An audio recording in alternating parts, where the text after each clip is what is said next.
black, white, Asian, green, pink, purple, doesn't matter. You know, if you're a soldier or if you're a person, I'll respect you. But when you're teaching the premise of you're superior because of the color of your skin, that's inherently racism, is it not? I mean, I'd say it is. I mean, that's just as bad as a guy going around saying white power, right? If you guys want a jitterless energy solution, you guys can go ahead and check out w.gg.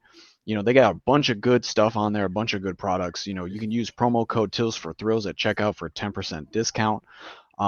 You know, they started doing this solo leveling collab. Unfortunately, guys, our promo code doesn't work with that, but it works with everything else on the site. So if you do the solo leveling collab product, you know, you won't get that 10%, but everything else on the site, you will get that 10%.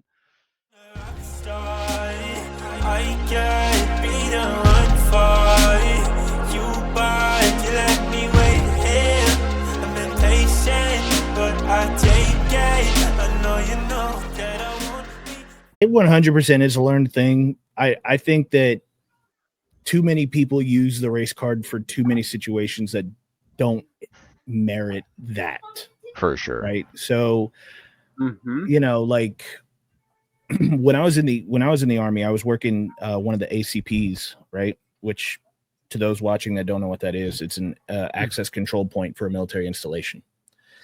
And we have one NCO or sergeant or supervisor, and then we have like 2 or 3, you know, junior enlisted soldiers who, you know, don't have any rank that are monitoring the lanes and everything, doing the real work while the NCO sits on their ass in the fucking office, right? Yep.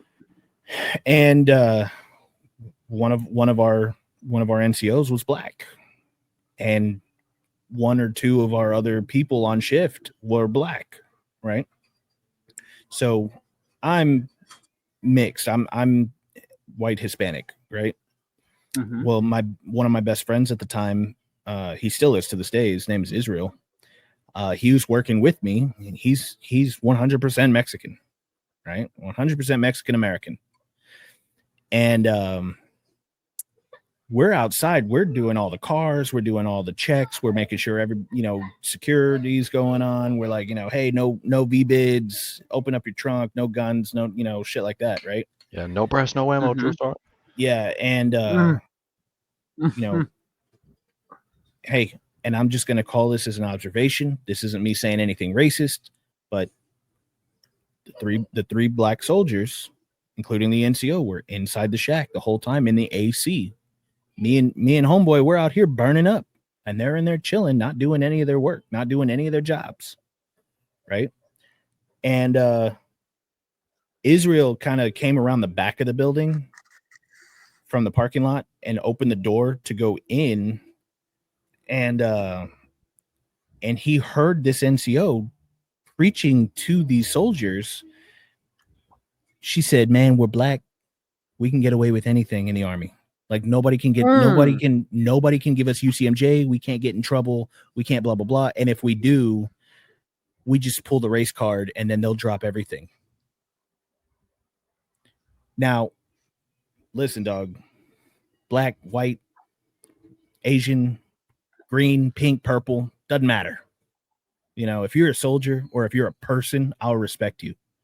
But when you're teaching the premise of you're superior because of the color of your skin, that's inherently racism, is it not? I mean, I'd say it is. I mean, that's just as bad as a guy going around saying white power, right?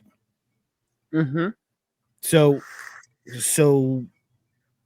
and the funny thing is, even our highest forms of leadership hated this NCO because she was a piece of shit. It's not because of the color of her skin. It was because she just didn't do shit. She didn't fucking work. She didn't do what she was told. She never followed through with what she was actually saying that she was going to do. I can't be the one